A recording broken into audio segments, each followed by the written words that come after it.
Ballet Ballroom. I'm Marcus McIntosh from KCCI News Channel 8, joined by a man who's been in the ring many times, the cage many times himself, Mr. John Halverson. John, what can we expect out here tonight? Oh man, tonight we've got a great show. Chris Mickle versus TJ O'Brien. Man, look for fireworks in that featherweight title fight. Brian Green stepping up on last-minute notice to take on hard-hitting Jason Lauk. Man, I'm pumped. Now, what does it say, John, about a fighter who will step in at the last minute? I spoke to Brian Green when he first got here. He said he learned yesterday that he would be fighting today. What does it say about Brian Green as a fighter that he's stepping in so quickly? I'll tell you what, Brian Green is so tough. I mean, he's got not only the skill in the ring, but he's got it up here. And that's what it takes sometimes for a fighter to step up on 24-hour notice and fight somebody like Jason Lauk. Man, I mean, you just can't say enough about the guy's heart. And the crowd tonight, John, is electric. What does this do for the fighters who are in the back room waiting to come out to fight? Oh, man, they're just nothing but jitters. They're back there just shaking, and they just can't wait to go. All right. Along with John Halverson, I'm Marcus McIntosh. The coach, Gino Hiltrud, with us as well. This is MCC 18 on Mediacom Connections, Cable Channel 22.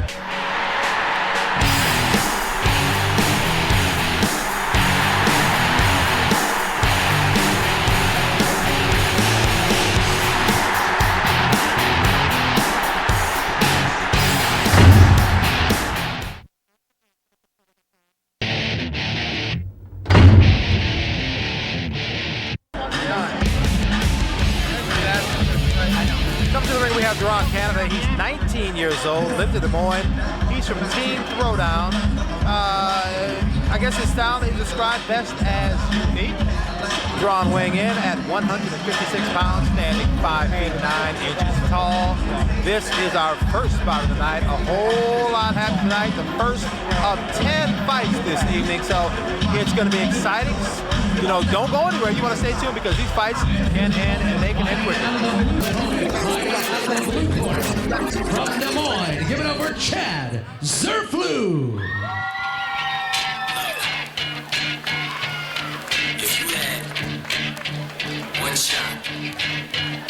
Chad Zerflu describes his style as wrestling first and foremost. This is a wrestler who's coming to the ring with the mohawk. He looks like he is ready to go. John, what do you think about the look of this guy coming to the ring? Or the cage, rather. I've saw Chad fight quite a few times. He's a gamer, man. He always brings it. He's got a tough opponent, Duran Canada. He's only been fighting, actually, just for a couple months. This may only be his third or fourth amateur fight. But I'll tell you, man, this kid is tough as nails. And I hate to say this, but at 19 years old, two relative babies in the game. But, you know, their potential, the way they look like they're both ready, in shape, and ready to go tonight, right?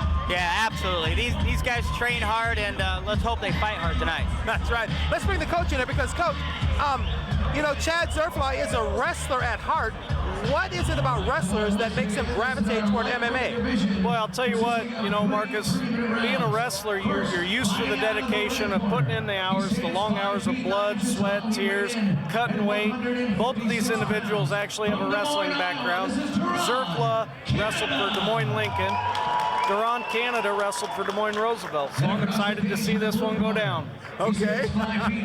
We'll continue listening to Sean T for the ring announcements. 52 pounds from Team DMX out of Des Moines. This is Chad Zerflu.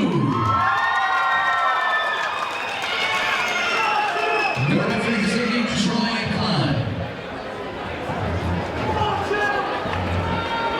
Now, John, one man describes his style as unique. The other is a wrestler. What is the key for each of these fighters to be successful tonight? Well, I'm kind of excited to see what unique is, but yes, me too. You know, Duran's also got a wrestling background, so I think right. You know, they're going to be both looking for takedowns. And you know, with that said, Zerflu shoots first. That's right. Oh, he got quickly thrown. These look like two strong young men who are in shape and ready to go. You see a couple knees there. A knee to the face. And they come right in front of us.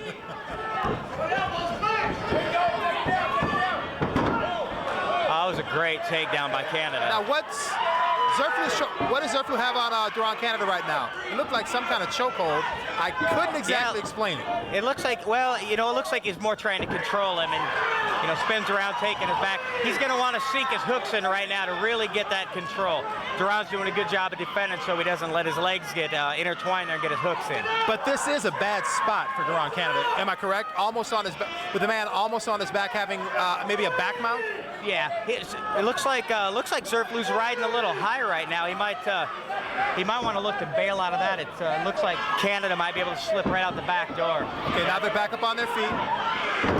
Okay, and they're right in front of us. Now Canada's working for a mount. Is it safe to say he has a mount there? It looks like he is.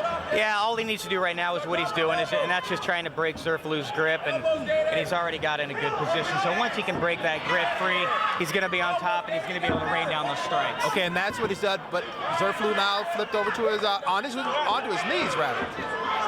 Yeah, now it's tides have turned. Now it's Canada looking to sink his hooks in. He's riding a little high himself, and you can see Zurfluh trying to turn him over there.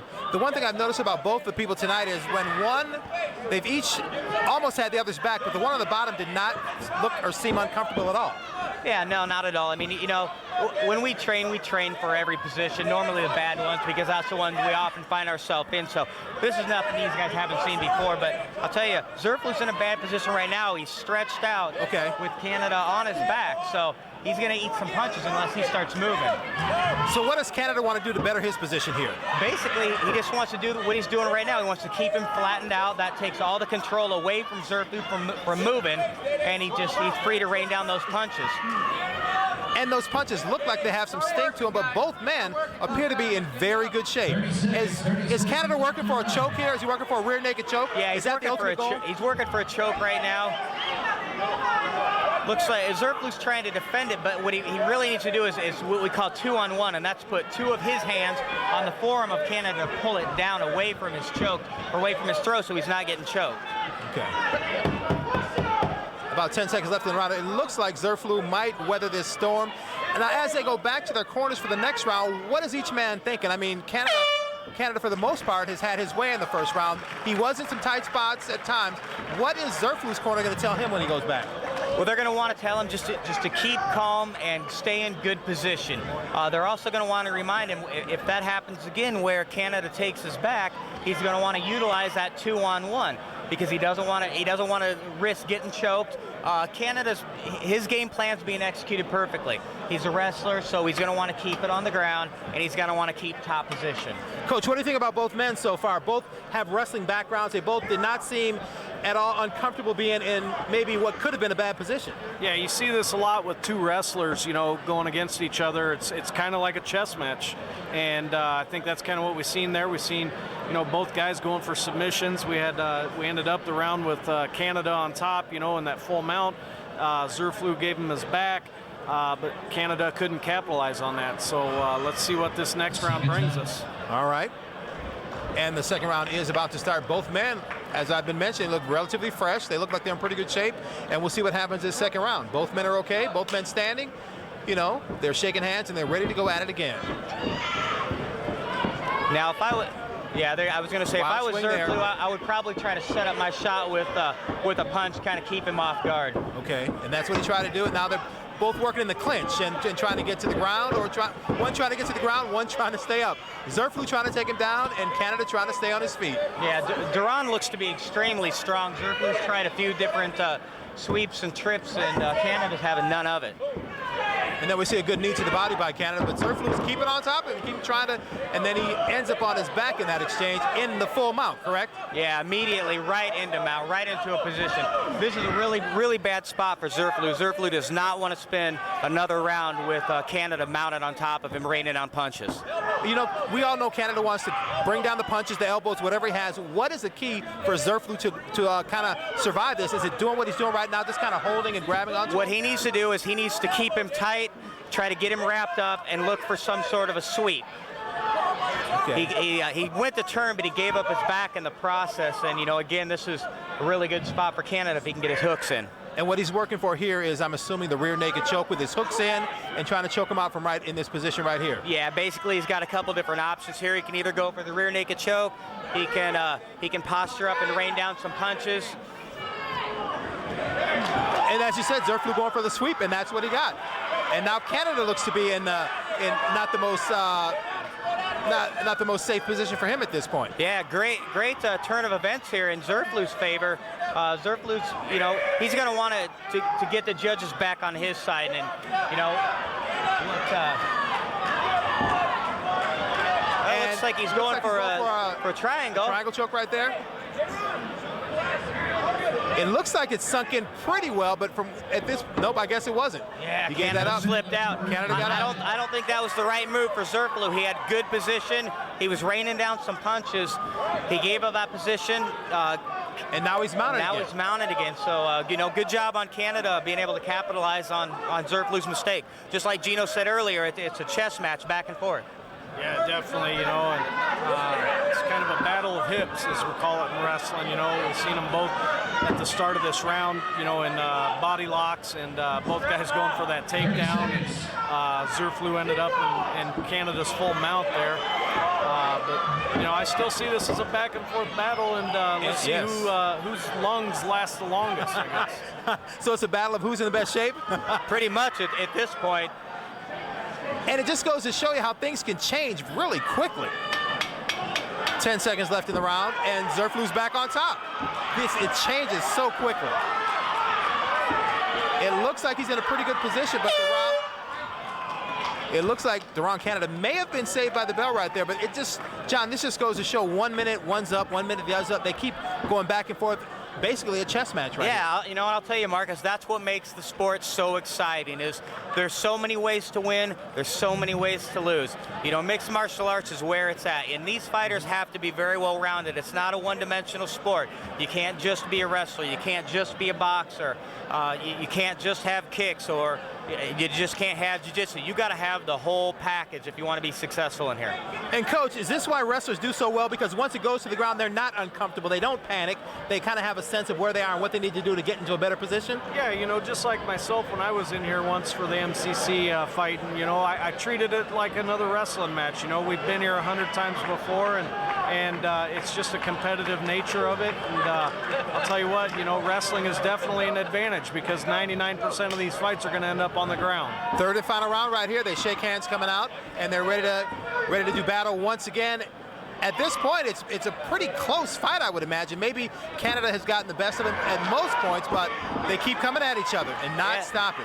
Looks like Zurfluh landed a couple nice jabs, and Canada, you know, looked at him and said, "Bring it on." And they're right above us right now, and you know, these guys don't look like they are slowing down one bit. No, not at all. They're in great shape, you know, and this is a real testament of the things that the guys put themselves through in preparation for a fight. You know, like we always say, training's hard. The fight's the fun part. The fight's the reward for all the hours it's put in training. That's right. I hit those elbows coming down. Sound like they hurt me, but these men are in great shape. They're going. They're not stopping, and they're getting lots of coaching from the sidelines. But it looks like they're doing well. I can't tell. It looks like, is he working for maybe an arm bar when he grabbed the arm? It looks like he was working for something, but you know, Canada doing a real good job of kind of tucking his head and biding his time and timing it right off one of those punches, and he's able to get Zurfluh kind of on his butt. And the ref stands him up. I guess not enough action right there?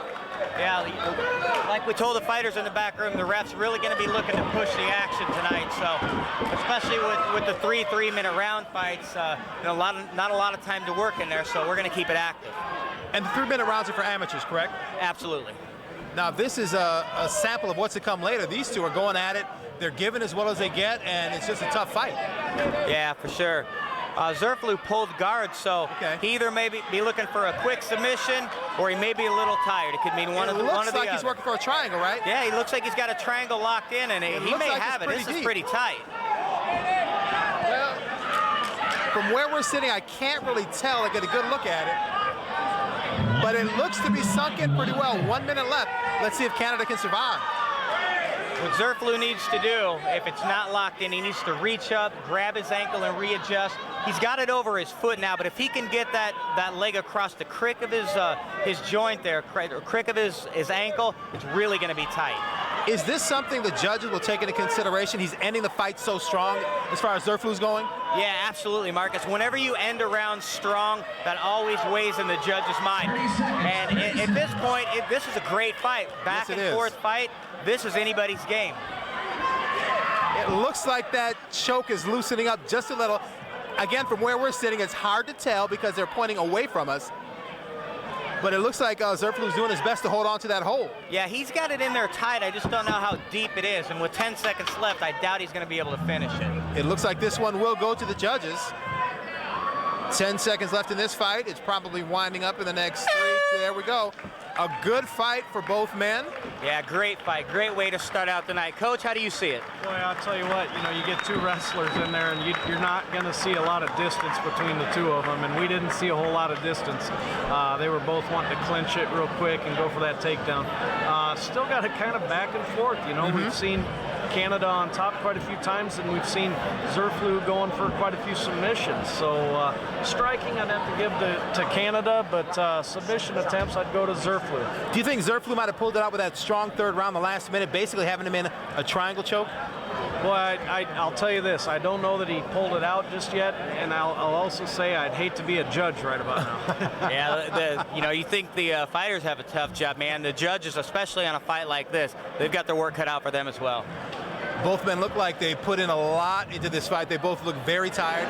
So let's go on up to Sean T for the announcement of the judges' decision right now.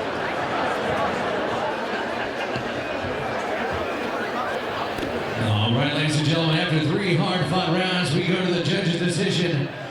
All 3 judges scored the contest 29-28. Your winner, Duran, Canada!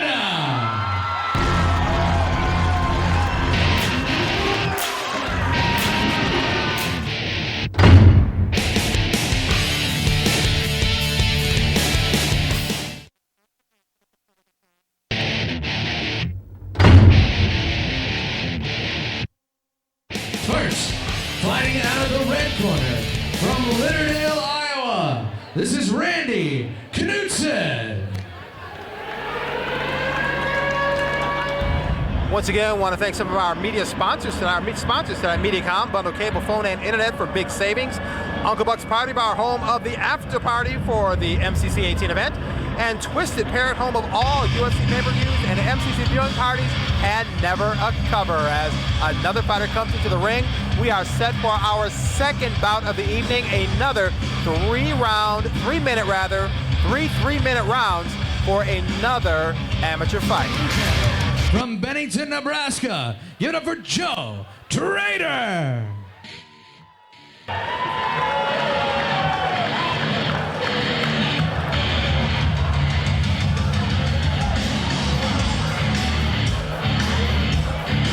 We'd also like to thank HDNet. See the highlights of tonight's fights in high definition on HDNet. And Max Muscle and Clive, real plans, real people, and very real results.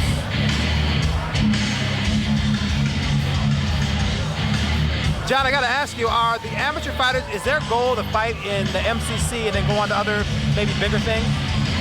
Yeah, they come in and they fight as an amateur a few times, or until they're comfortable, turning pro, and then they turn pro and step it up a little bit in competition, and hopefully move on from there. All right. These are 2 amateurs right now fighting, and I believe it is the featherweight division. We have these 2 men stepping into the ring. All righty, they're looking like they are ready to go. Both men look to be in pretty good shape. One man is a Muay Thai specialist, the other a wrestler.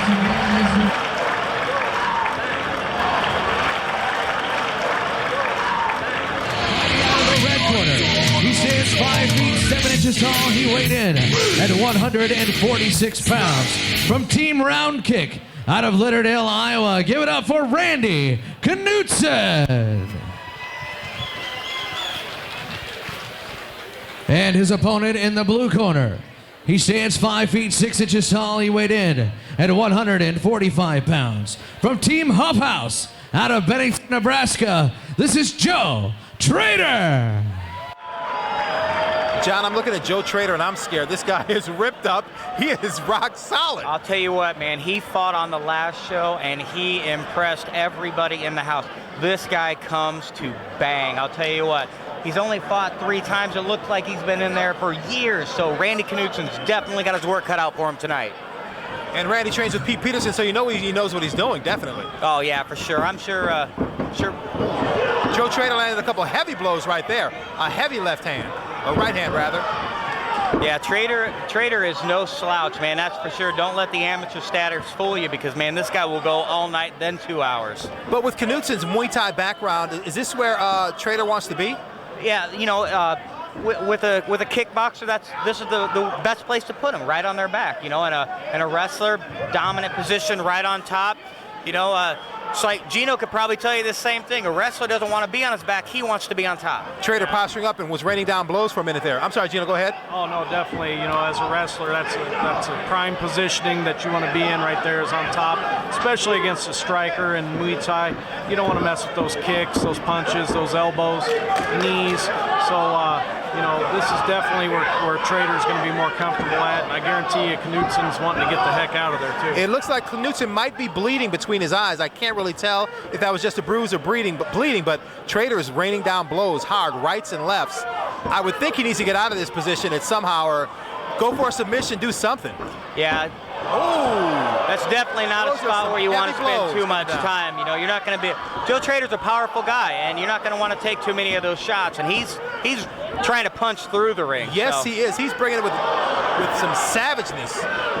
Wow. It looks like Knutson's in trouble. Knutson's in trouble. There it is.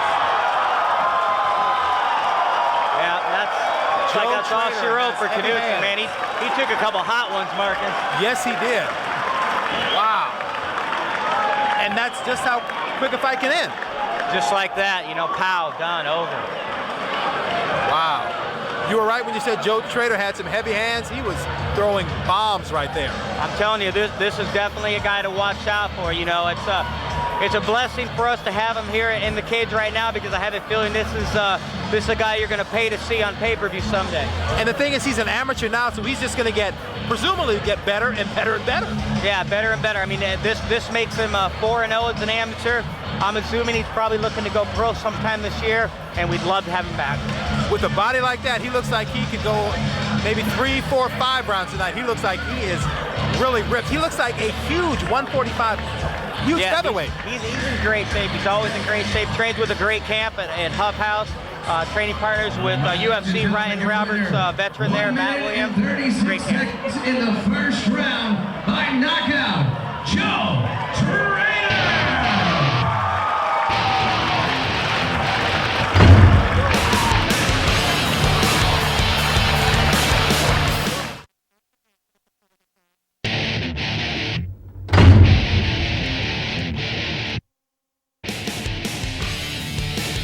First, fighting out of the red corner, from Des Moines, give it up for Chris, the Religion, Perez Van Dam. Chris Perez is fighting out of Des Moines Extreme Fighting, weighed in at 159.5 pounds. He looks like he's in shape and ready to go.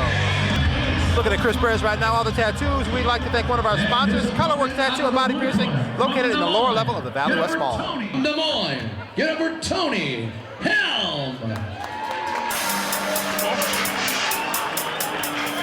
Tony Helm fighting out of Des Moines. His nickname is the Virus, so I'm sure he's hoping to put something on Chris Perez Van Dam. The Virus going against the Religion.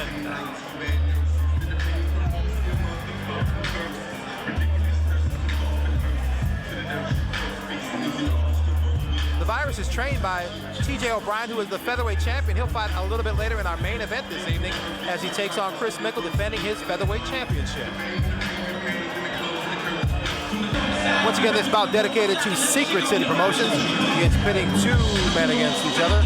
Chris Perez standing 5'10". Tony Helm standing at 5'10" as well. Tony Helm, the Virus. Chris Perez Van Dam is the Religion. And there's definitely a grudge match coming up later. Let's listen to Sean T. 5 feet, 9 inches tall, weighed in at 160 pounds, from the Des Moines Extreme Fight Team, out of Des Moines, Iowa. Give it up for Chris, the Religion, Perez Van Dam. And across the ring, fighting out of the blue corner, he stands 5 feet, 10 inches tall. He weighed in at 158 pounds from Des Moines. Give it up for Tony Helm. All right, John, 2 fighters, both from Des Moines. You were mentioning earlier that Chris needs to avoid some of the kind of flashy things that would get him in trouble in the past. Yeah, he needs to stick to the basics. The basics are what works for him.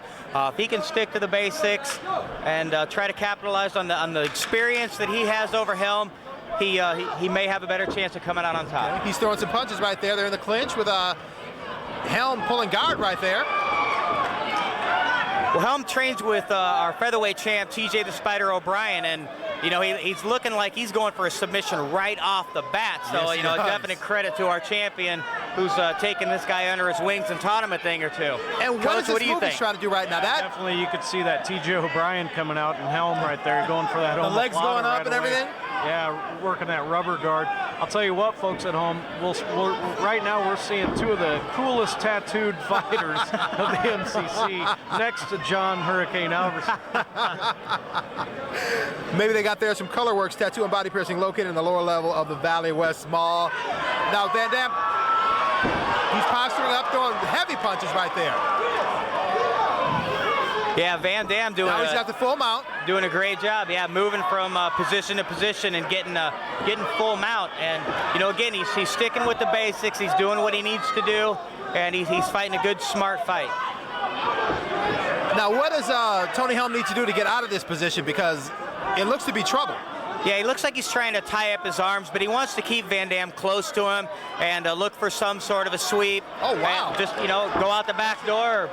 But, he slipped out right there. It looks like somebody's bleeding. It does look like somebody. Looks like Van Dam's nose, maybe. Or Chris Perez, rather. Oh, a good body kick right there from Perez. Oh! Both men. Wow. Both men felt that. Wow, looks like they both connected. It did look like they both connected and were both stunned for a minute. Looked away for a second, seconds. heard a pow, and... Okay, nice sweep there by Helm. He missed with that punch right there, but that had bad intentions on it. And Chris Perez is bleeding from his nose right now. Van Dam looks to be a little rocked, so he may have taken the harder of the blows. So, and he's taking punches right there. He just wants to hang on at this point, right? Yeah, he wants to hold on. With less than a minute left in a round, this could be the longest minute of his life. And this could be trouble because it's in a bad position right there, which could lead to some kind of a possible rear naked choke. But he looks to be maybe okay right here, Perez Van Dam. Yeah, and trying to avoid not getting punched in the face off his back, he gave up his back. This is trouble, right? Helm's got a tight choke in. He's got to hold that arm to keep the choke from getting sunk in, right? Yeah, he's got to, you know, again, like we talked about earlier, he's got to use that 2-on-1 technique, and he wants to try to pull that arm down away from his neck so it's not choking him. 10 seconds left in the round, so it looks like we will see a round number 2. This was a back-and-forth round. Both men landed some heavy punches, and at the last minute, Van Dam Perez swept and ended up on top, but his nose is not looking good right now. Yeah, Van Dam is bleeding really, really bad out of his nose, and he's definitely going to want somebody to come in and take a look at that.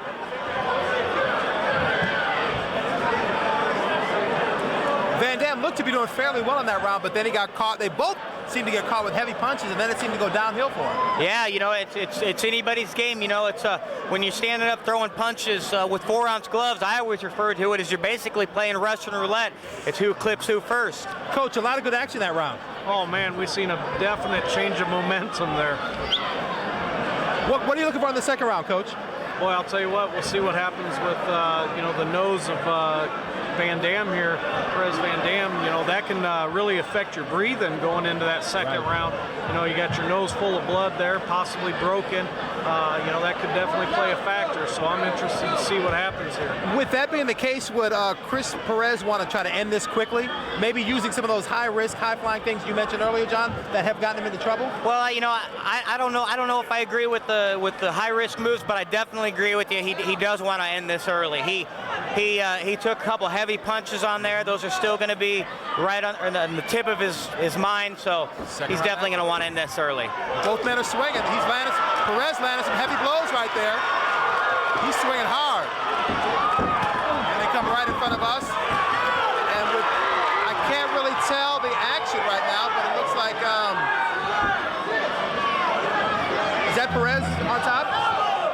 Yeah, it looks like Van Dam's made his way to the mount, so he's going to look to return some of that punishment he took in the first round. But great job, you know, coming out. He sensed the urgency, which is, I assume that's what his corner told him, you know, and during the round break, hey, listen, you need to end this fight, you need to end it quick. And he listened to his corner, he went right out. It looks like he's going for an armbar right there. Yeah, he went for an armbar, but he was really loose on top. Okay. So right now he doesn't have nothing. He's just basically he's holding on. He's not going to get any submission right there. He keeps trying to stretch it out. Well, it looks like it looks loose right there. He could just pull out right there. Helm kind of turned into it. Yeah, Helm kind of turned into that and put himself in a bad position, but did a good job of posturing up and pulling right out of it. Right now, Helm just measuring him. Looking like he wants to rain some punches down from on top, and here he comes. They are right in front of the broadcast table right now, with Helm trying for a mount with side control. He's holding one arm and swinging with the left hand. Helm doing a great job of keeping him controlled and moving into side mount. From here, there he's in full moved right into mount, but. And this is a bad spot for any fighter in the full mount when you're on the bottom. Yeah, Van Dam's in another bad position here.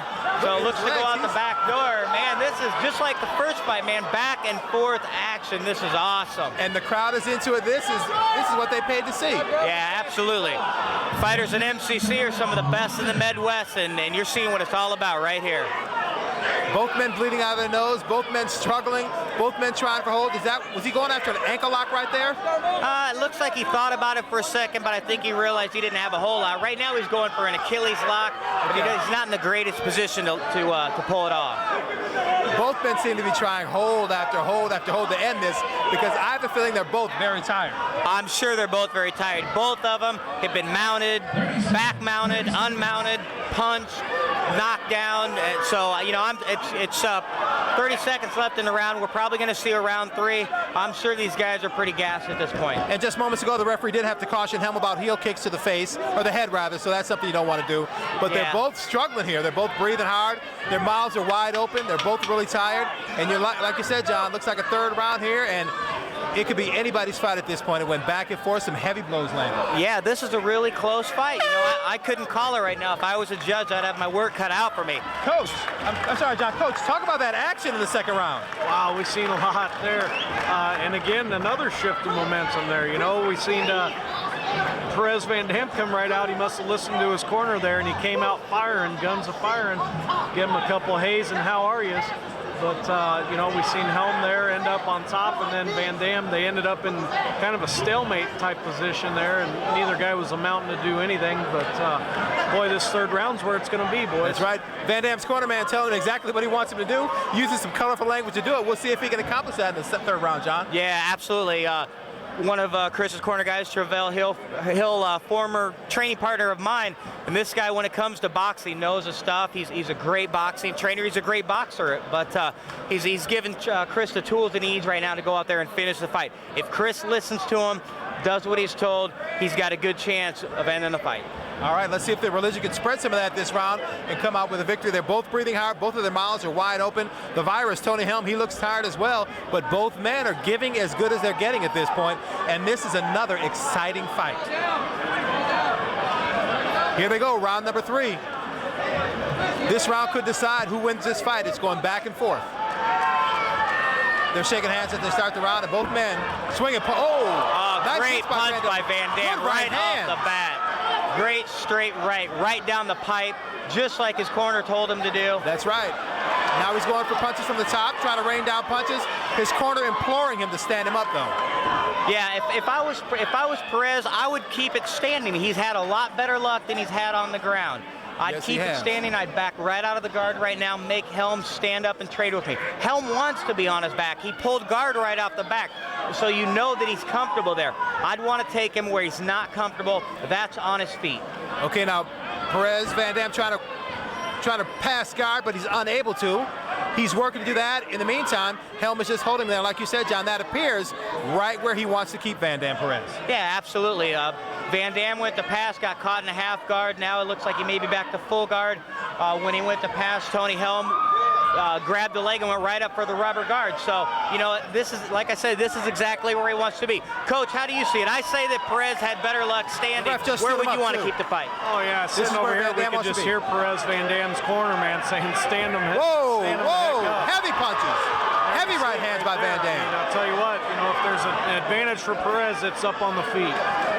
And I'll tell you, big credit to Helm. He's taken 2 or 3 huge fight-ending punches right to the mouth, and he just keeps coming. Like I said in the beginning of the fight, I've seen Helm fight all of his fights. I've seen all of his fights, and the kid can take a beating. So, you know, you got to put him away. He'll take that beating. He's getting rained down punches from the top. Finish the fight. Van Dam is throwing punches. The ref is looking at him. Perez throwing some heavy punches from the mount position. Couple good elbows right there. But Helms, he's hanging in there. That was a glancing blow from the top of left hand from Perez. 1 minute, let's see if they can hold out. 1 minute left in the fight. Perez Van Dam needs to finish this strong. The first fight of the night was real close. He's trying to trap that right arm. This one's real close. Somebody needs to do something decisive. Yeah, I'm going to give good elbows from the top from Perez Van Dam. Perez Van Dam, you know, here we are at the end of the fight. He's on top. He's raining down some heavy leather. You know, definitely got to give the advantage to Perez Van Dam, but a definite shout goes out to Tony Helm there with the iron chin of the night. Perez Van Dam trying to control his arms and bring punches down from the top. He's swinging. I can't see how well he's doing, but he is swinging from the top. Coming down with good right elbows from Perez Van Dam. Tony Helm is very tough. He is holding out very well, doing his best to hang on and weather the storm and get to the judge's decision. 10 seconds left, John. More punches. He's got that right arm trapped of Helm. Wow. Good fight. Great fight, man. This is exactly what the people pay the good money to see. The best fights are fought right inside these cages, and this one, it definitely shows that. You know, one of the best parts of me, from what I've seen right now, they both beat each other, punched each other, kicked each other, kneed each other, and after the fight, they hug each other. Great fight, because that's what sportsmanship is, what it's all about, right? Yeah, you know, when it comes down to it, you can have bad blood all day long, but both these guys spend enough time training. They know what each other goes through just to get ready for this fight. So, you know, you can have the bad blood and be mad and do whatever it takes to get you amped up, but at the end of the day, you share punches, you share blood together, it's all good.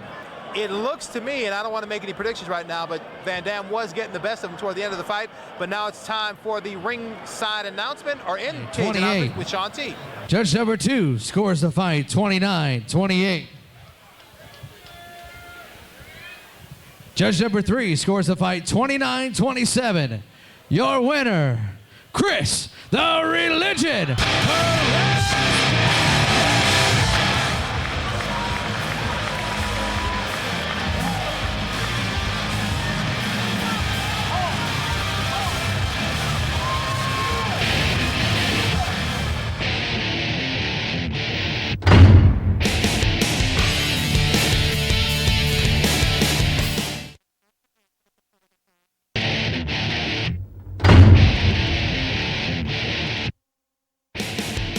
This is MCC 18 at the Bel Air Ballroom. I'm Marcus McIntosh from KCCI with John the Hurricane Halverson. And John, the first 3 fights tonight, we saw some great action. Oh man, if this is how you're gonna start off tonight, I hope they all go like this.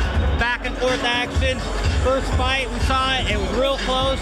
Razor sharp decision for Duran, Canada. And the third fight, oh my goodness. Almost, if I'm correct, almost a double knockout. Almost a double knockout. Rarely seen, but almost a double knockout. If this is a taste of what's to come, John, we've got Ronnie Britt coming up, the War Frog, we have Will Shutt coming up, and TJ O'Brien defending his featherweight title. If this is a taste of what's to come, this is going to be an incredible night. This is going to be a great night. Brian Green on the card, Jason Lauk on the card, Steve Carl. I mean, the list goes on and on. Anything can happen tonight. All right, so join John. Me and John are back with the coach in just moments. This is Mediacom Connections Cable Channel 22 with MCC 18.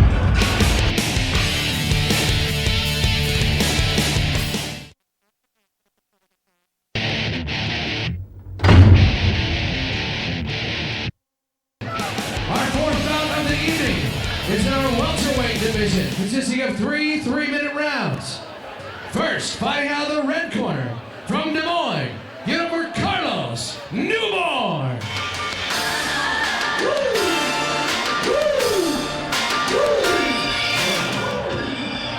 Carlos, a.k.a. the Pretty Boy.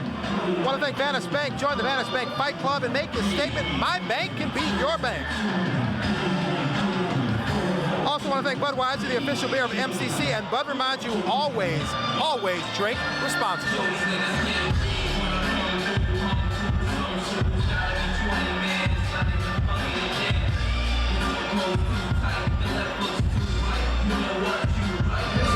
Fighting out of the blue corner. Also from Des Moines, uniform Miguel El Rey Rios Jr. The fourth fight of the night. Can we expect more fireworks? Can we possibly? Man, I hope so. This fight should be a pretty good one too. Both these guys are scrappers. Right. Sean T has the introduction. Fighting out of the red corner, staying 6 feet 4 inches tall. He weighed in at 176 pounds. From Des Moines, Iowa, give it up for Carlos Newborn. And facing him across the ring out of the blue corner, he stands 5 feet 10 inches tall. He weighed in at 174 pounds. For the Des Moines Mixed Martial Arts Academy out of Des Moines, get up for Miguel El Rey Rios Jr. Miguel's one of my favorite fighters out there right now. The kid he trains and fights with such passion. I mean, greatest attitude. He's a great guy. Proud Puerto Rican background. Just a hard worker. Oh, hit on top of the kick. That was quick. Rios missed with a kick. Newborn counter with a kick, and that looked like trouble. Is this a guillotine right here? He's got a tight guillotine in right now, and man, how Miguel was... Miguel is bleeding too. Now he's going for, looks like a triangle, trying to keep him off. Oh, Miguel Rios is cut bad. Man, that kick to the face. That was a devastating kick, and to his credit, to take a kick like that. That's right. And to come back, wow. He went down, but he kept his senses. That was a big shot. And for Rios to fight through that, you said that takes heart and courage. Everything he has, and he's showing right now. You know, I'll tell you what, striker or not, a kick like that to the face, that'll turn you into a wrestler real quick, right, Coach? Oh, yeah, you get your bell rung like that. You know, we've seen what I would call a flash knockout, John, and Miguel, you know, kept his composure, came back to his senses quick enough before the ref got a chance to really stop the fight. And, you know, lucky for, you know, us, the audience, and both fighters that have put in the time for this fight. But, boy, that was a definite... Newborn working for all kind of different, looks like arm bars or different chokes, but Rios is on top, and he's trying to fight back and get back in this fight right now. Looks like a triangle right there. Yeah, Newborn's got something locked up, not quite tight enough for the triangle, but he's in position. But Rios stepping over, not going to give him any of that. What are they doing here? This looks like a bad situation for both, maybe. Yeah, I'm not sure what that is, but it looks like it's going to give Rios a little room to kind of get his bearing, get a little breathing back, and get the cobwebs out and put him back on top. And he's going to want to get turned around so he can rain down some punches and get back on track. And that is a bad cut over his eye. Yeah, it's under his eye, rather, so the placement couldn't be better, but it's still a bad cut. And now he's in the full mount. Yeah, exactly. As long as it's under his eye, it's not really going to impair his vision any, and hopefully they can try to get that stopped so he's not losing any blood, and I'm sure they'll work on him in between rounds, and if it goes that long, and he'll come back out fresh. Oh, the Pretty Boy's cutting out too, and he is in trouble. He is in trouble. Both men are bleeding right now. Can he hold out? Yeah, it looks like he's got that choke locked up pretty tight. He's trying to control Rios' right arm to keep him from sinking that choke in, right? Yeah, exactly, but it's tight. And then the tap right there. That was incredible. Now, if you're Carlos Newborn, what are you thinking at this point? You hit him with a clean kick to the face, and you had him rocked, and you couldn't finish it. I mean, all you could think is, damn, what went wrong? It was a perfect, clean kick. We all heard it, we all saw it, but I guess that shows you Miguel's Ray's heart. I'm telling you, man, this guy's got as much heart as anybody out there in the game right now. I expect huge things from this kid right here. And that cut is nasty looking.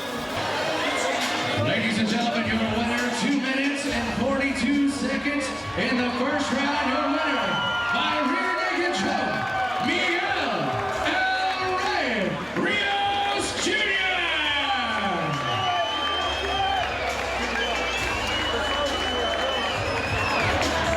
Miguel, hell of a comeback, my friend.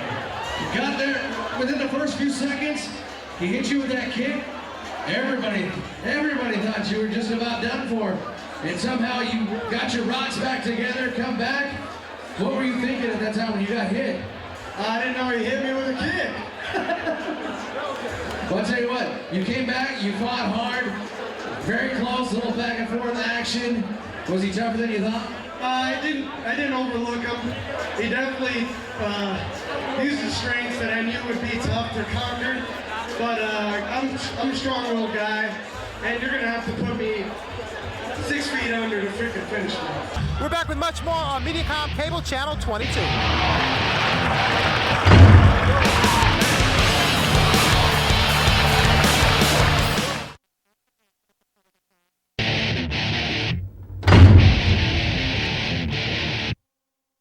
First, fighting out of the red corner, from Fort Dodge, Iowa, give it up for Tom, to the top, Aarons.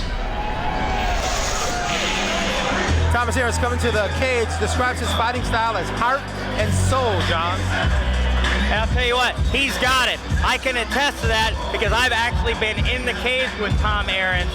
Fortunately, I'm one of his 2 losses. I came out on top. But I'll tell you what, I went 3 rounds with the guy and was lucky enough to catch him right at the end. But he will go and go and go and go. I mean, this kid is tough as they come. He's got a real tough fight in front of him with our former champ Will Shutt. But if anybody's up for the task, it's definitely Tom Aarons. So what does Will Shutt have to do to come out victorious in this fight against Thomas Aaron? Tom's a real good wrestler, so I'm looking for him to probably take him to the ground. Will's real good on the ground, but Will hits like a ton of bricks. So what Tom's gonna need to do is take Will, put him on his back and pound him. What Will needs to do is avoid the takedown and land one of those punches or kicks. From Creston, Iowa, he is the former MCC featherweight champion. Give it up for Will Shutt. Now, Will Shutt was living in Oregon, coming back and forth to fighting, and now he's based out of Creston, where I believe that's where he kind of grew up. What's Will's style? He describes it as boxing and Muay Thai. Yeah, he's got real good Muay Thai. He's got really hard hits.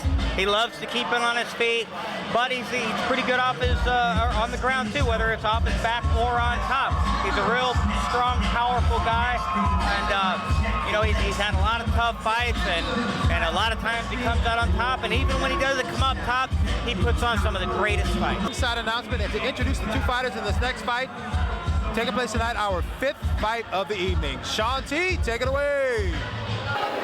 First up, fighting out of the red corner. He stands 5 feet 6 inches tall. He weighed in at 149 pounds. From Intensity Fighting out of Fort Dodge, Iowa. Give it up for Tom, to the top, Aarons. And his opponent across the ring, fighting out of the blue corner.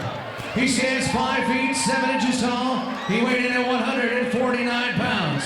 From Team Vicious out of Creston, Iowa, he is the former MCC featherweight champion. Give it up for Will Shutt. John, it sounds like Will Shutt has the crowd definitely behind him in this fight tonight. Oh man, just like I said, he's such a crowd pleaser. He gets the crowd behind him in every fight. All of his fights are exciting. All right, they shake hands to start the fight. Both men look at each other. Will Shutt with a few left-handed jabs and then big kick with a back fist. Didn't connect on either, but a couple good hits right there from Shutt. But the other guy coming on down low. Tom Aaron's shot low, and now he's got him in the clinch up against the gate. Against the cage, and now Will Shutt on top, but he's inside Aaron's guard. Yeah, and Aaron's bringing his legs right up, pulling rubber guard, and I don't know how good he does off his back. You know, unfortunately for me, I spent the majority of the time on my back when I fought him. But he's a tough guy, man. I know he can take a lot. Okay, Wilshut trying to control that right arm of Aaron so he can get him in a better position to maybe throw some more punches at him. But Wilshut's throwing punches at the back, and he's trying to keep him on his back through a hammer fist right there that missed. And it looks like he's trying to pass guard. Not very successful, but he's in half guard right now. And the goal from half guard, I would assume, John, is to get to pass guard and get to full mount. Yeah, you know, it's either that or a lot of guys are comfortable to stay in half guard, and because they take the danger aspect away because they're not in any danger of getting submitted from the bottom guy. So he can either, well, it looks like he's going to pass guard right here. Actually, he's either going to pass or he's going to look for mount, judging on. Now he's in side control right there.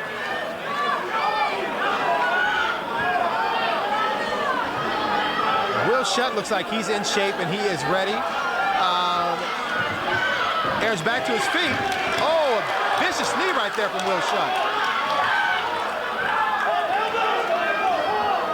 Looks like both men are throwing a few little punches inside with their legs locked, trying to get control of the situation right here, but Shut's now up against the fence. Aaron's throwing a few punches, now going low, dropping low to try to take him down. Yeah, looks like that's Aaron's wanted.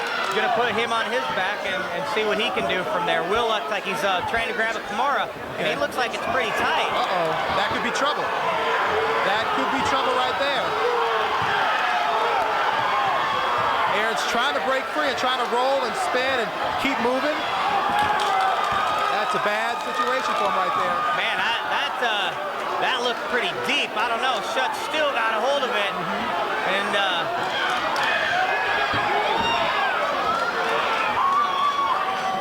oh, it looks like something happened right there. Maybe a broken arm at this point. It looks to be a pretty bad situation. Wilshut is trying to take care of him and comfort him, but it looks like something happened right there. He tapped pretty quick. Yeah, that may have dislocated Tom Aaron's shoulder. That was a deep Kimura. The doctors are in there taking care of him right now, but he kept rolling. Aaron kept rolling, kept trying to get away from the situation. It looks like he's okay now, which is very good news. He's up. And of course, the men hug after that. Great fight. You know, you have to give it to your opponent if he's a better man that night. It does not look to be broken. I thought it might be broken. By the way the fight ended, seemed to end very quick. Both men just kind of stopped. Yeah, if he doesn't feel it now, I'll tell you what he's going to feel in the morning for sure. That was a deep Kimura, and that can rip your shoulder to shreds. And he had that on there for quite a time, too, as Aaron's tried to keep scooting and rolling in attempts to break the hold, but it was not successful. Let's go on up to Shaun T. He will announce the winner of the fight right now. Your winner, 2 minutes and 31 seconds in the first round by round stoppage. Your winner, Wilshut!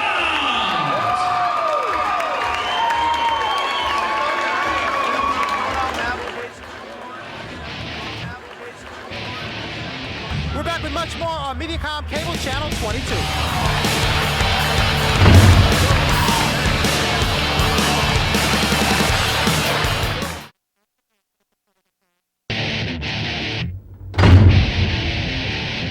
Fighting out of the red corner, from Des Moines, give it up for Colby, the Alligator Carreras.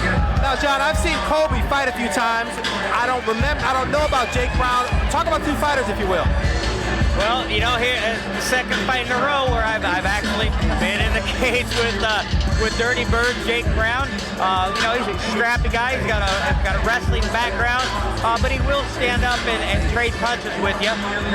Fighting Colby Corrado. I don't know if he wants to trade with Colby. Colby comes from a boxing background, and I've seen Colby put some people away with those fists. And his opponent fighting out of the blue corner, from Creston, Iowa. Give it up for Jake Dirty Bird Brown. Jake Brown from Creston and Team Victorious. So I got to assume he's a teammate of Wilshut. Yeah, teammate of Wilshut. Trained with a pretty good group down there. Joshua Christensen, I believe, is from that area. Jesse Lund, Josh Henry. So, you know, they're bringing up the next crop of MMA fighters down there in the Creston area. I guess we can expect a lot of action in this fight, shouldn't we? hopefully we see a lot of stand-up action. You know, that's what the crowd likes to see. We've seen a little bit of stand-up tonight, but most of it's been on the ground. I'd love to see these guys stand up and bang. I think the crowd would too. Let's go on to Sean T for the ring announcement. First up, fighting out of the red corner. He stands 5 feet 9 inches tall. He weighs in at 154 pounds from Team Red Kick out of Des Moines, Iowa. Give it up for Kobe, the alligator. And his opponent facing him across the ring out of the blue corner. Standing 5 feet 8, he weighed in at 155 pounds. From Team Vicious in Henry's Taekwondo out of Preston, Iowa. Give it up for Chip Dirty Bird Brown. All right, our sixth fight of the night. The men look ready. The cage is closed. It looks like they're all set to go.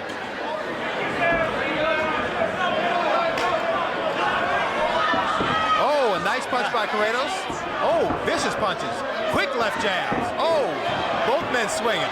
Oh yeah, right off the bat, swinging for the fences. Colby landing the better of the exchange. Landed some both men landed good shots right there. Oh, Colby went down. Oh man, Jake Brown with the palm of his own. Oh! And it was stopped there. That is all she wrote. Colby got it pretty quick, but he looks pretty wobbly right there. He looks very wobbly right there. Oh yeah, he is. Colby got robbed. He took some heavy shots right there. He's pleading his case to the ref, of course, but I think the ref should err on the side of caution when these guys get hit. He's still on wobbly feet right now, trying to walk out of the cage. So, you know, the ref probably made the right call. You know, as a fighter, you always think you can go on, but as you can see, I mean, he's had to get help out of the cage. He wobbled down the stairs. So, you know, if he would have taken a couple more shots, there probably would have been more unnecessary damage. That's right. So let's go up to Sean T in the cage with the official fight announcement, or fight decision, rather. And your winner, 24 seconds in the first round. Your winner by round stoppage, Chip Dirty Bird Brown. We're back with much more on Mediacom Cable Channel 22.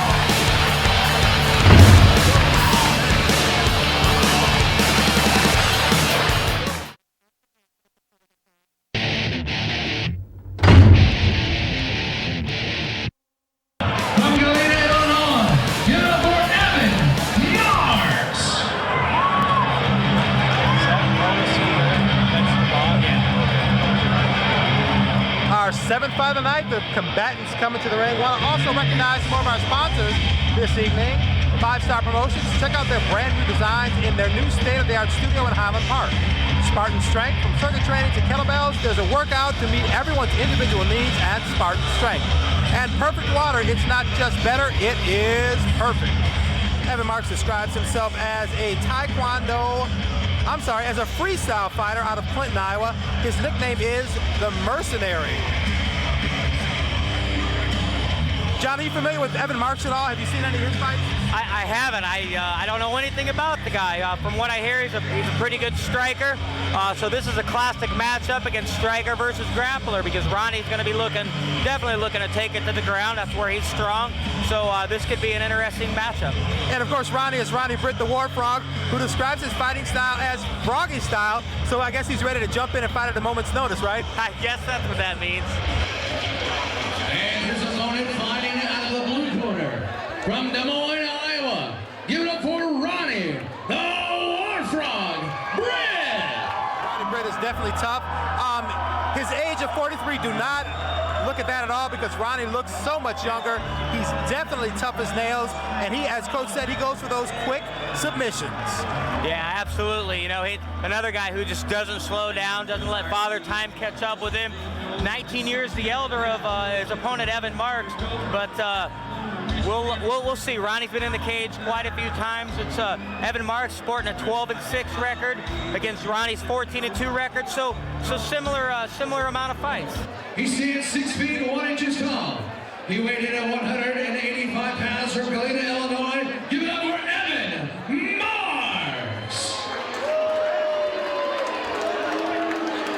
And across the ring is opponent fighting out of the blue corner. He stands 5 feet 10 inches tall. He weighed in at 100. 184 pounds. From Des Moines Extreme Fight Team out of Des Moines, Iowa, this is Ronnie, the War Frog Britt! Ronnie Britt definitely has a crowd on his side, John, but it looks like his opponent, Evan Marks, has come to fight. Yeah, and you know, I'm reading on his stat sheet, it looks like Evan Marks used to play girls volleyball, so man, you know this guy's used to fighting. Yes, he is. They shake hands to start this fight. They kind of circle, looking at each other. Ronnie throws a heavy punch. They're both throwing some punches right there. Both of them landed some punches. Ronnie and Evan landed. Ronnie looked to grab him to try to get him in a clinch, but Marks backed away. They're both kind of size each other up. A low kick right there by Marks, but Ronnie comes in with punches. Ronnie's really throwing some heavy punches right there. They're putting down. I've never seen Ronnie like this. Marks is covered up well, and then he reverses. A couple nice shots landed there by Ronnie, man. The grappler turns into the striker. Right. I've never seen Ronnie throw that many punches, or punches with bad intentions like that. Yeah, he was, and now it's definitely where Ronnie's comfortable now, and on the ground, and you know he's going to look to soften him up a little bit and then move to a dominant position. Right, he's looking like he's trying to pass right now with side control right there. Now half guard again. Doing a Mark good job of staying real tight to him, not giving him a moment's chance to breathe. And that's, you know, Ronnie's going to try to suck the life out of him right now, and doing a great job of trying to pass guard. He needs to slip his foot out and kind of get to the side. And he's on side control right now. And it looks like Ronnie's working. I can't tell what he's working for because it's kind of blocked, but he's working for something. As you know, Ronnie, he's always on the ground working submissions, whether it's a choke, whether it's an armbar, whether it's a Kimura, something like that. And now he's trying to soften him up with punches to the ribs right there on the left side. Well, Ronnie's left hand to the ribs, rather. Yeah, and Mark's doing a great job of kind of keeping him tied up and not giving him a lot of room to work, so he can't get into a good position, either rain down some punches or get into a good position where he can work for a submission. Coach, how do you see the fight so far? Yeah, just kind of like you were saying, Ronnie Britt staying real tight, just kind of like an anaconda. I'll tell you what, Ronnie Britt comes from a small town called Diagonal, Iowa. Not too many people have even heard of it. Watch out for that armbar right there. Mark's looking for the armbar. That's where he got his workouts.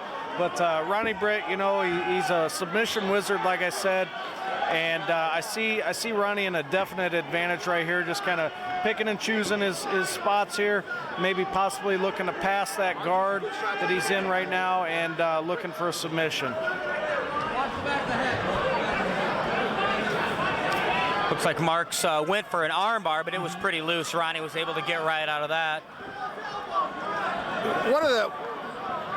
Something that tells you how good a fighter is, when they're on their back, they don't look to panic. They just seem to be calm and taking it easy, just looking to escape or hold or keep him close. It looks like Marks has a little mouse under his left eye. Yeah, it looks like Ronnie landed a couple glancing blows with his elbow, so going for a can opener right now to release those legs. Ronnie almost escaped into full mount. He's working on it right there. Oh, almost full mount. Now both men. Now Marks has Ronnie on his back. And Ronnie is very comfortable fighting from his back. Yeah, for sure. But you know, just like we talked about all throughout the night, you know, one false move and it's a change of events, a turn of the tide, so to speak. Marks raining down hard punches. Marks on top, raining down some punches, and Ronnie on his back. He was controlling Ronnie's right arm and then bringing down punches with his right arm. And now it looks like he's just trying to work to maybe a better position. I can't really see if he's trying to throw elbows, but he's definitely throwing punches right there. Yeah, Ronnie trying to work the cage for an armbar himself. Ronnie posturing or going for a submission, armbar submission, but Marks was able to posture up and get out of it. Doing a good job of staying active, and you want to do that when you got a good position like this, because you don't want to give the ref any reason to stand you up. A lot of these guys work hard to take it to the ground, and they don't want to get stood back up. And Ronnie doing a very good job keeping him in full guard. Marks a couple times tried to pass, either to half guard or to full mount, but Ronnie would not let him, keeping his legs tight and locked together. And now Marks is up. It looks like he's going to let Ronnie up, and they're going to handle it again from their feet. All right, both men back to their feet. Oh, they're swinging again. Ronnie's trying to come up with some knees. Ronnie looks a little winded, though. Yeah, his Ronnie's mouth wide open. Going to want to keep his hands up, you know, against a striker who's swinging for the fences, man. These 4-ounce gloves are pretty unforgiving. Oh, Ronnie's in trouble right there. And there's the end of the fight right there. We hit Ronnie with a good shot. and then put him back, and that was the end of the fight.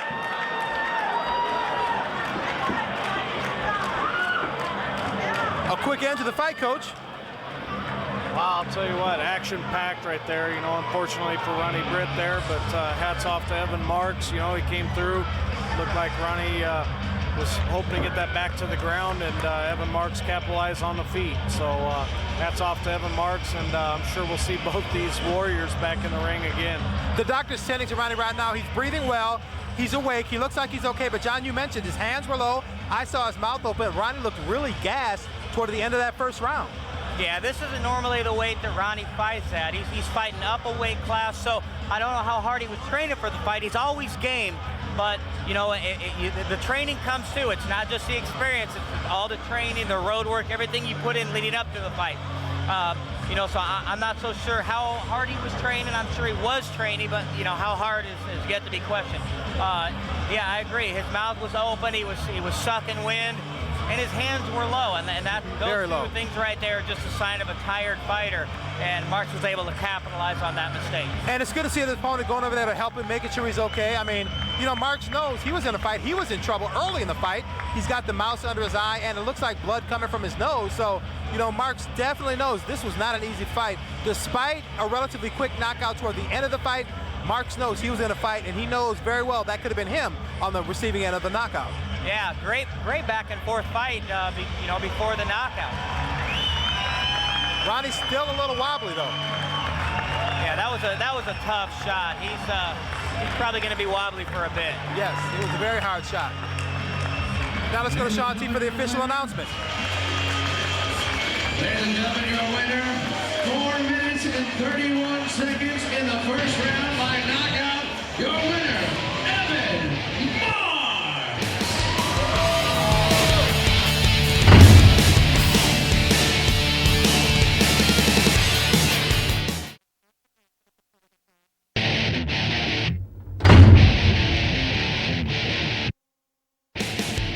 We are now preparing for our 8th fight of the night that will feature Jason Lauck against Brian Green. Brian Green stepping in yesterday for the fighter who could not make weight.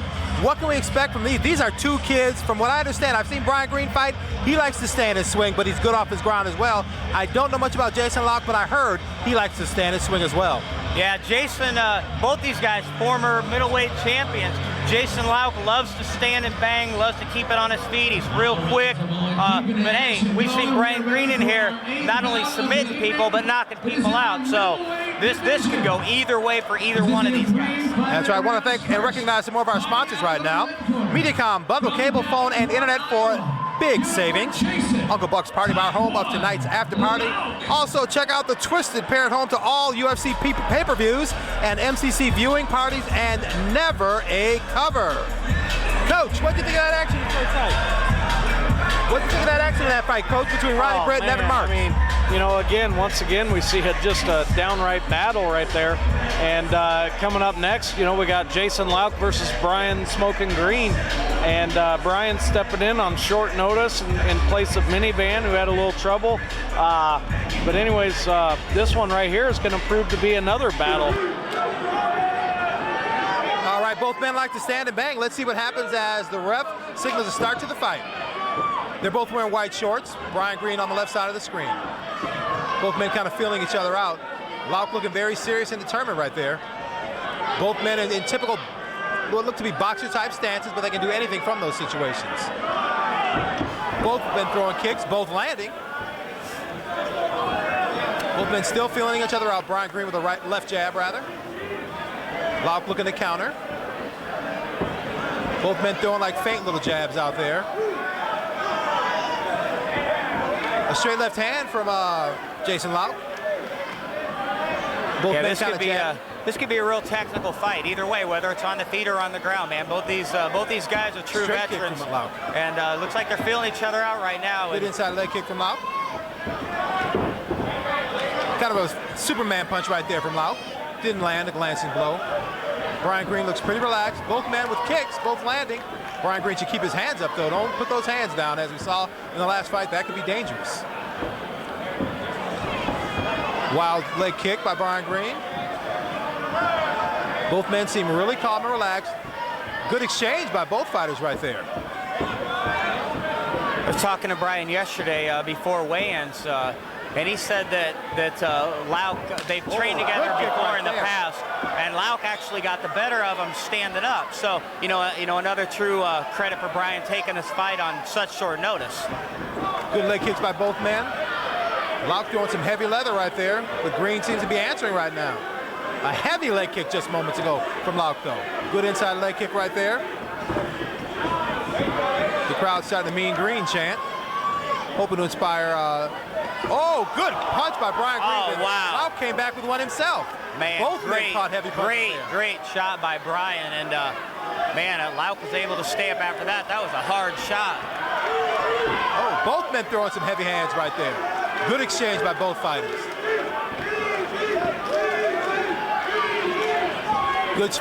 Good straight kick by Lauk.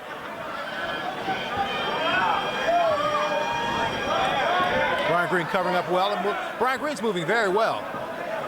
Yeah, Brian's always improving. He's probably one of the most improved fighters from around here. Both men throwing his heavy hand. Oh, both men throwing heavy hands right there. A good leg kick, good body kick by Brian Green.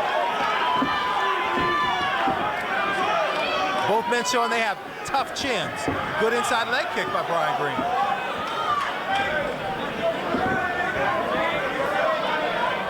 Both men proving they have very strong chins. Good body kick by Jason Lauk. Yeah, Lauk doing a great job working those angles and slipping those kicks in the midsection. Good left hand by Brian Green, covering well. Both men look to be breathing a little bit heavy right here. Oh, good high kick, but it was blocked by Brian Green. Straight kick from Lauk missed. Nice combination by Green. Man, and these guys are swinging for the fences. Somebody's some heavy hands right there. Somebody's going down and going down hard. By Brian Green. Lauk on his back. Brian Green trying to advance his position to make it better. Getting out of the leg, some type of maybe an ankle lock right there from Brian Green getting out of that. Now he's in side control. Now, what does Brian Green want to do from here, John? What Brian wants to do, I mean, he's already passed guard, so what he did right there was pretty much perfect. Staying tight to him. From here, he can land some good elbows. He can trap an arm. I mean, he's got a ton of options from here. But just sitting there holding him, as you see the ref stood him up. And Brian Green has some red marks on his body from those kicks by Jason Lauk. Oh yeah, those are some nasty kicks by Lauk. Oh, nice counter by Jason Lauk with the left hand. Straight left hand on the button, but both men have strong chins. Good leg kick. Both men are breathing hard, though. Good left hand by Lauk. He's got a quick left hand. Oh, Brian Green got caught with a couple right there. And the knee. They're right in front of us right now, right above us, rather. 30 seconds, 30 Brian seconds. Green seems to be okay right there. He did get caught with a couple punches, but he seems to be doing okay. Yeah, man, great action. This is where Brian's strong, from his back. Brian's got great submissions, and you don't want to get caught in this chess game with Brian on his back because he's real slick. He can pull out a submission out of nowhere. I've seen it time and time again. 10 seconds left in the fight. A couple left elbows from Jason Lauk right there. I think Brian Green might be bleeding a little bit.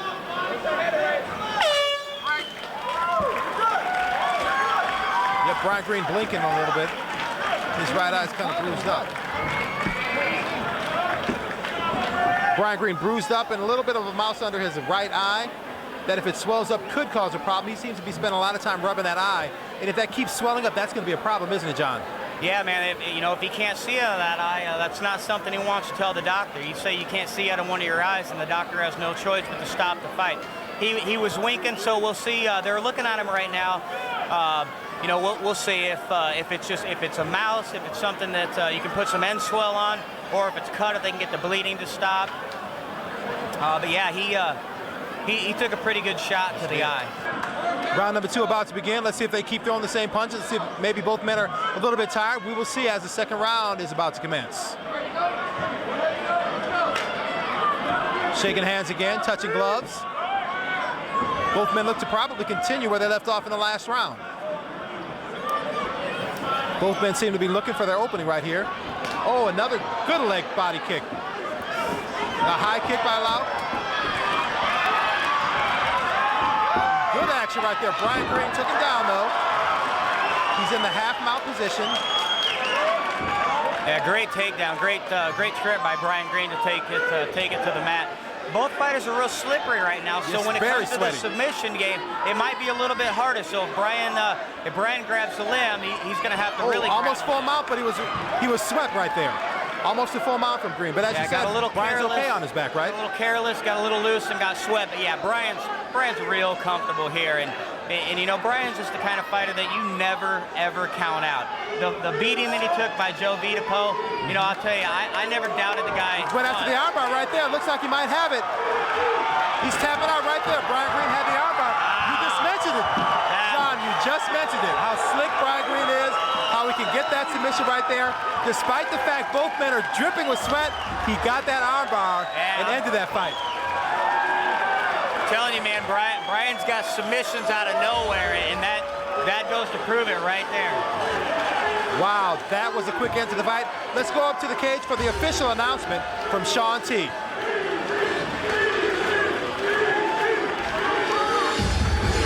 Ladies and gentlemen, our winner, 1 minute and 2 seconds in the second round by armbar, Brian "Smoking" Green.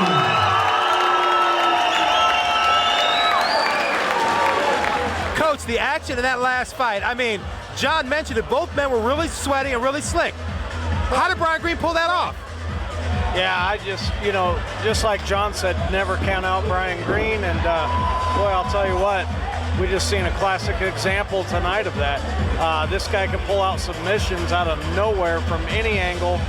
You know, no matter what the deficit might be in the fight, this guy is a submission stud. And hats off to him.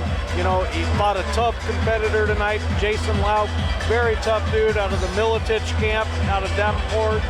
And wow, I'm just impressed. I was just awestruck right there. I didn't see Brian losing. I didn't see him winning. I didn't know what to think going into that fight. And they just showed it to us right there. Two warriors banging it out. And hats off to both of them.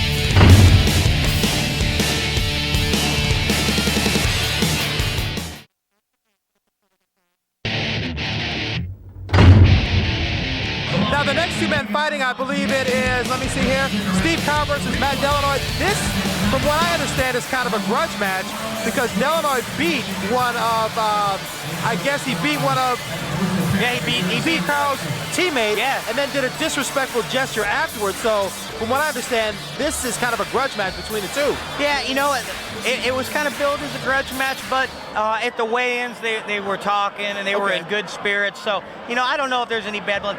Delanoy did come up with a huge win over Carl's teammate, Tom Krupp. Awesome, just a fantastic fighter. Probably the biggest win of Delanoy's career. This fight right now should be incredible. Both these guys, tough as they come. I'm really looking forward to this fight. After some of the action we've seen, this has got to be a good fight. They just keep getting better. I want to thank a few more sponsors this evening. Max Muscle and Clive, real plans, real people, real results. Colorworks Tattoo and Body Piercing located in the lower level of the Valley West Mall. Also, Vantis Bank. Join the Vantis Bank Fight Club and make the statement, my bank can beat your bank. We'll see if that's true. We have two men coming to the ring. One man from Cedar Rapids, the other man from Omaha. This should be a good battle right here. Our welterweight matchup. First up, fighting out of the red corner. He stands 5 feet 11 inches tall. He weighed in at 171 pounds. From Team Hard Drive out of Cedar Rapids, Iowa, this is Steve Carl. And across the ring, fighting out of the blue corner. He stands 6 feet 1 inches tall. He weighed in at 172 pounds. From Premier Combat Center out of Omaha, Nebraska. Give it up for Matt Delanoy. Delanoy in the white trunks and Carl in the firebrand trunks from Team Punishment, sponsored by Tito Ortiz, MMA legend. Couple jabs by both men. Nothing, no serious damage right there. A hard right hand by Delanoy. Now with some knees by Delanoy. Didn't seem to do too much damage right there. Wild right hand by Delanoy right there. Yeah, Delanoy coming out swinging for the fences on this one. He's not wasting any time letting that power go. No, he's not. And a good body kick by Delanoy. But Carl seems okay. Oh, Carl slammed up into the cage. Both men fighting for that position. Looks like Carl is taking him down. Delanoy is working for, look to be a arm bar or triangle. Now those up kicks could be dangerous. Yeah, needs to watch out for that because, you know, he can definitely up kick off his back, and you don't want to catch one of those in the chin. It looks like Delanoy has a hold of Carl's, going for an ankle lock, I believe, or a leg lock right there. Yeah, he was going for a... Good right hand by Carl. Now the leg lock has been broken. Side control right there by Carl. And Carl's going to want to keep him pinned up against the fence right here, kind of take some of his offense away. And Delanoy doing a great job of pushing off the cage. Giving himself some space right there. Delanoy doing a good job holding Carl close to him. He better watch out for those up kicks. Yeah, they're there. He's going to use them.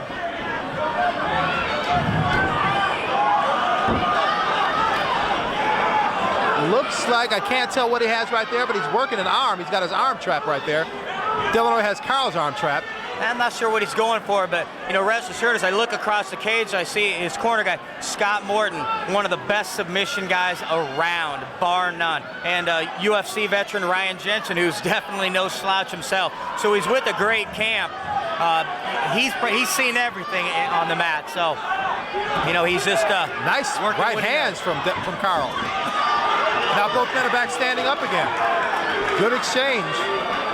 Good exchange. Yeah, great fight so far. Back and forth action. Good front kick by Delanoy. Nice spinning kick, but it misses mark by Carl. Oh, nice right hand by Delanoy as he pushes Carl back against the cage. Trying to take Carl down.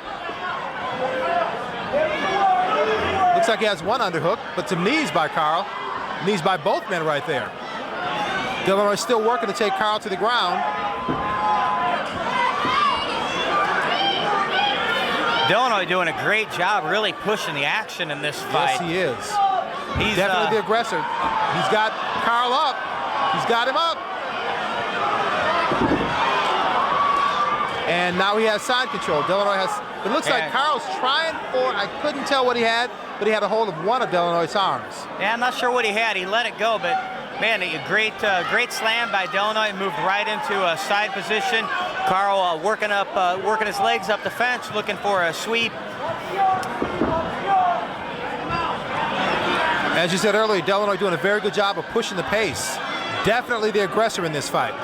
Yeah, he certainly is. He's doing a great job. He's fighting a great fight. You know, after his big win over Tom Grubb, you know, Delanoy may have rededicated himself to training. Another win like that, especially over a 9-1 fighter like Steve Carl's, really going to catapult Delanoy into the spotlight. It looks like Carl's working for the mount. He almost had it, but he was sweet. Wild right hand by Carl, but that missed the mark. Now, what's this position called? Not something I want to be in, but what's it called? I don't know what you'd call that. There's a number for it, but we won't mention it here. Do what you got to do to get out of that position. Definitely do what you got to do to get out of there. A couple knees to the shoulder.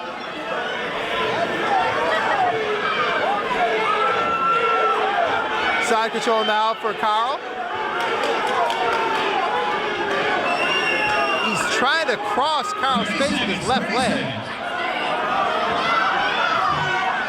This is a tough fight for both men. Now it looks like Carl has the full mount. 30 seconds, see if he can do damage. Delanoy doing a good job off his back. Yeah, great job by Carl getting mount. 10 seconds left, so it looks like we will go to round 2. But, uh-oh. Oh! Wow. Trying to choke that was sunk deep. That's a little late. by the bell right there. Definitely. Delanoy's a little wobbly, too. Let's see how much that took out of both men, because Delanoy pushed the pace, and from all the MMA fights I've seen, a triangle choke, or guillotine choke rather, that definitely takes something out of you. Coach, a lot of action there, back and forth, back and forth. Well, I'll tell you what, saved by the bell, I'll tell you that much. Looked like Steve Carl had that submission hold locked up and ready to rock with it, but, you know, Delanoy definitely, as Alverson was saying, pushing the pace, Delanoy. I'm going to look for a little bit more out of Steve Carl this next round, we hope. But I got Delanoy in a little bit more towards the advantage on that first round there. So Round 2 starting right now. Nice leg kick by Delanoy right there. Both men look a little tired. A wild leg kick missed by Delanoy. Nice inside leg kick by Delanoy.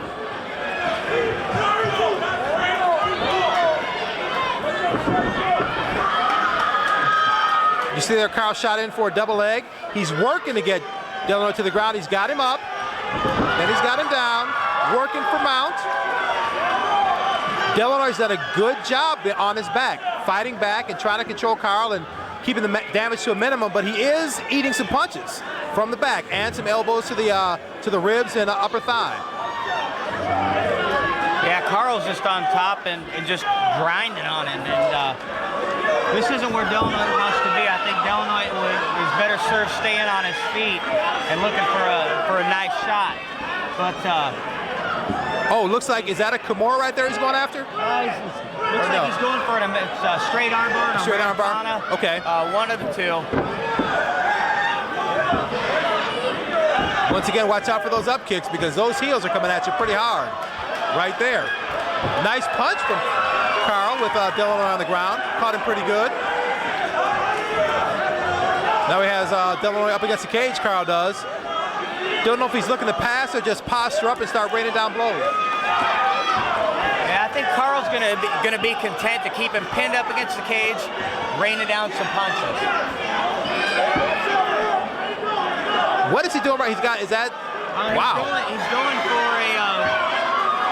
looks like Carl got out. Trying to set up an omoplata. Shoulder lock, but Steve Carl was having none of it. Slipped out, got side control. And nice knees to the body. Nice knees to the body by Carl. It looks like he's working for the mount. Right there, he has the mount. This is never a good position when you're when someone has a full mount on you. Yeah, well, with the guy that likes to ground and pound, you don't want to be in that position because Carl's going to be content to stay there the rest of the round. Tried to buck him off, that didn't work. Just rain down punches and elbows. Yep, Delanoy tried to buck Carl off, that didn't work. Carl looks like he's delivering some punches that we can't see if they're landing or not, but he's bringing down punches and elbows. Does not look good at this point for Delanoy, but he's hanging in there. Delanoy is definitely a gamer, hanging in there. Yeah, now he looks to be controlling him. Delanoy's a tough guy, man. It's gonna take a lot to put him away, but should it go the distance, not looking good for Delanoy on the bottom eating punches. No, it's not, and Carl wants to make sure he stays active so the ref does not stand them up, because that would take him out of a very, very advantageous position. Again, Delanoy tries to buck. It does no good. Carl is hanging on, but Delanoy seems to be fighting fairly well off his back. I mean, he's taking some punches, but he is able to control a little bit, and there goes the armbar. He almost had the armbar right there. Oh, great job by Delanoy. When he put that arm up, the first thing I thought, oh, you want to watch that hand. As I was thinking that, Steve Carl went out to grab an armbar. Delanoy, awesome defensive move to get out of that. And he did it quickly, too. Because if you get an armbar sunk in, it's trouble. Looks like he's going for a triangle right there. Oh, and he's got, oh man, that was close. They both must be pretty sweaty, and he slipped right out of that submission attempt. Good job of posturing up right away to avoid that triangle because, as we've seen in the past, Delanoy's slick with those, so. This, again, is a position you want to get out of. Yeah, we're, 1 minute, 1 minute left in the round. 1 minute. 1 minute left in this round. This is gonna, okay. This could have been the longest 1 minute of Delanoy's life. Delanoy's doing well, though. He's weathering the storm, whether he can continue, but those are some heavy elbows coming down. Yeah, and this is a bad position. Yes, it is. Right here. His face wide open. Trap, eating leather. Yep, he's got that right arm. Carl has Delanoy's right arm trapped between his legs, and he's raining down elbows and punches, and that's not a good position. Let's see if Delanoy can weather the 30 seconds and last out the round. Almost the full mount again. Now back to, it looks like, full guard.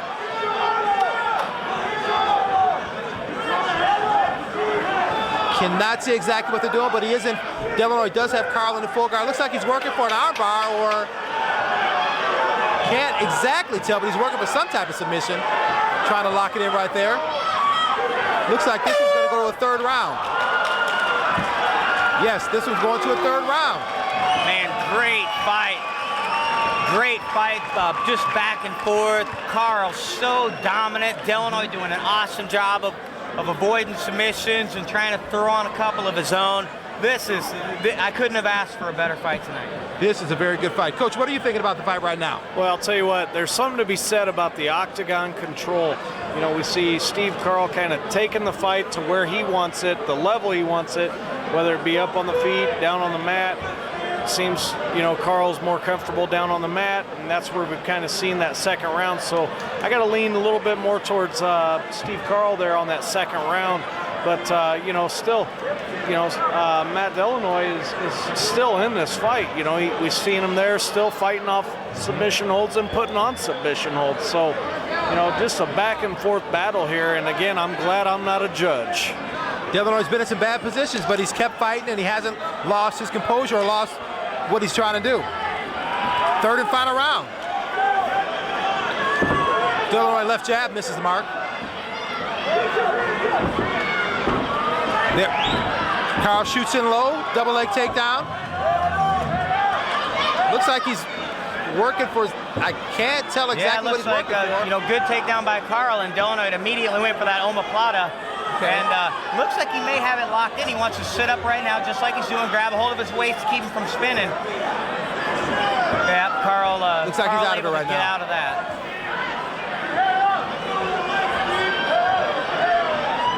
Carl has Delanoy pressed against the cage with his back to the cage.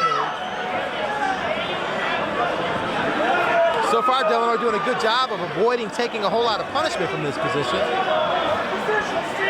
Yeah, great job on both fighters' behalf. Just awesome job back and forth.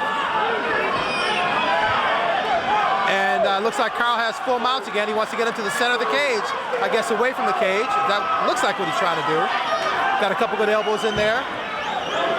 Delanoy's doing all he can to keep it up, to keep him getting hit with punches or rain down with elbows. Yeah, Delanoy needs to keep him pinned up, trap a leg, and try to reverse him. But it looks like Carl's going for a triangle of his own, and that is looks like he's got it in there. He's tapping right there. That was a good fight.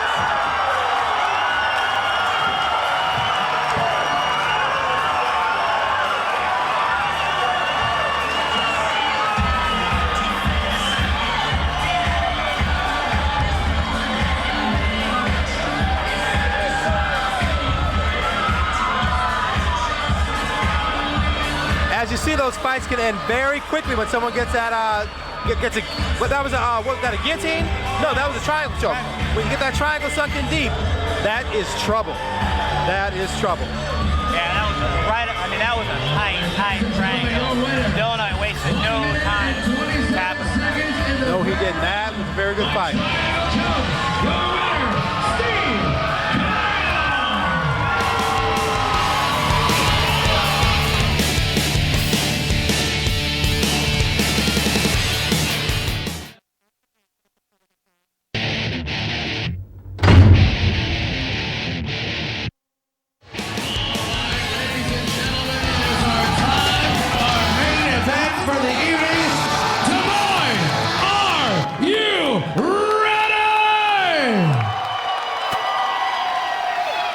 It's showtime! First up, fighting out of the red corner. He stands 5 feet 8 inches tall. He weighed in at 145 pounds. From the Des Moines Extreme Fight Team out of Des Moines, Iowa. He is a Des Moines MMA original. Give it up for Chris Mad Dog Mickle!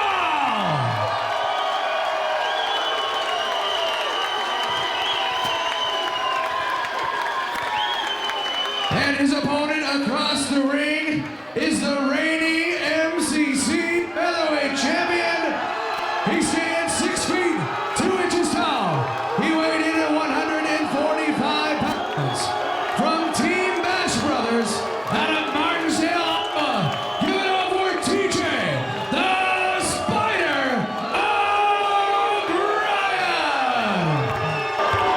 both fighters look ready to go.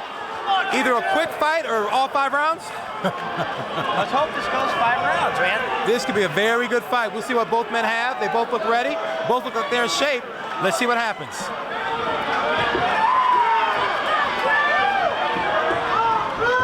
Chris Mickle with kind of a wild left hand right there. TJ with a straight left. Oh, both men landed big punches right there. But TJ looked to get the worst of it right there. Chris Mickle looked to land the better strikes, but he definitely does not want to be in a clinch with TJ O'Brien. Wild left hand. Oh, nice hook. High kick by TJ O'Brien. Mickle's really looking to throw that hook, that lead hook. He's throwing out with bad intentions, and TJ doing a good job of circling away from that. Nice straight left hand, but Mickle's coming back with some wild punches that are landing. They're both trapped up against the cage. A knee there by Chris Mickle. Looks like Chris Mickle, is he going for the takedown? I can't tell. Inside knee right there. That's going to sting. Both men jockeying for position right here. TJ jumped guard right there. TJ jumped guard right there. Oh, nice up kick. Now he's got him on it. TJ's on his back, which is very dangerous. Mickle escaped the submission attempt right there. Mickle very, very strong. Yeah, Mickle's going to want to watch out right here because TJ's real active with his legs right now. And while they're still fairly fresh and not slippery, he's got a real good chance of landing that triangle. And TJ can transition from submission to submission to submission, so we'll see what happens. Mickle's on top though. Nice up kick by TJ O'Brien. Mickle trying to control and throw punches right there. Trying to throw his legs out of the way. Looks like he has side control right there. Great job by Mickle passing guard. That's exactly what he wants to do. He doesn't want to sit there and mess around in TJ's guard. He does that, and he's definitely got the chance to come up short. So where he's at right now is exactly where he wants to be if he's going to fight this fight on the ground. Nice short elbows by Chris Mickle inside of TJ O'Brien's head. But TJ's doing a good job controlling him. Not a whole lot of damage done as he looks to work off the cage. TJ using the cage very well to kind of better his position, or at least get him out of a dangerous situation. But another elbow coming down by Chris Mickle. Right. Mickle's going to want to pull him away from the cage or turn him into the cage, one or the other, because right now he's letting him put his feet on the cage, and he's going to let him push off the cage. And, you know, Mickle's done a good job and worked hard to get him to this position.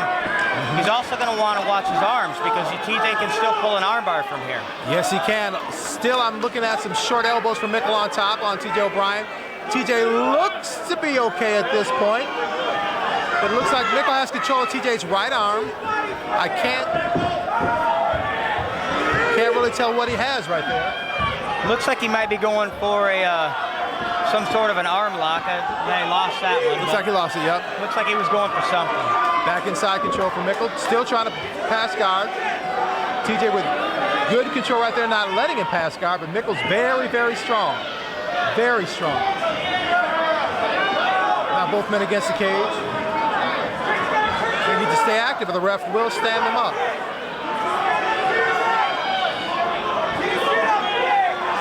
Can't really see what Mickle has at this point, but both men continuously moving. TJ definitely using the cage to try to work something off the cage. And Mickle's corner yelling for him, get him off the cage. His feet are on the cage. Keep his feet off the cage. That's exactly what cornermen are supposed to do. Look for the things that you can't see. He's working some elbows, and then he freed his hand. Almost back into guard. And this is where Chris wants to be. With side his head control? pinned up against his cage and side control, raining down punches. Chris is doing a great job so far throughout the round of controlling him. 1 minute. And it looks like he's trying to lock up a key lock. He's Definitely looks like he's working on something right there. Arm. We'll see the flexibility of TJ O'Brien. He definitely has control of that arm. I can't see.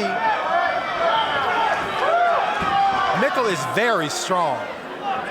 He's very strong and he's very relentless. You put those things together and you've got a dangerous fighter. 30 seconds. 30 seconds. Almost in full mount. And then it looks like he's trying to, now TJ's on top. Looks like he's trying to work an arm bar. Mickle tapped him out. Wow! Mickle got him with an arm bar.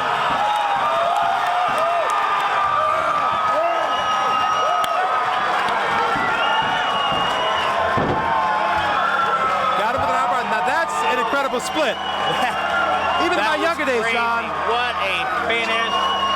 Wow. A quick the finish. Submission wizard became the submitted, and Chris Mickle, the warrior, victorious. Chris Mickle is very, very strong. Let's go to Sean Ting in the ring for the announcement of the official announcement of the fight. 4 minutes and 39 seconds in the first round. And the new